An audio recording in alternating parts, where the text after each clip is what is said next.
সেজন্য সমস্ত অপরাধ ছেড়ে দিয়েছিলাম। লিল্লাহি তাকবীর। এমপি সাহেবের জন্য তো আওয়াজটা একটু বেশি হওয়া দরকার। লিল্লাহি তাকবীর, লিল্লাহি তাকবীর।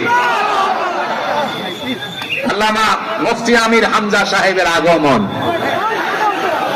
আরো জোরে মুফতি আমির হামজা সাহেবের আগমন। লিল্লাহি তাকবীর। আমরা তাকে নতুন থেকে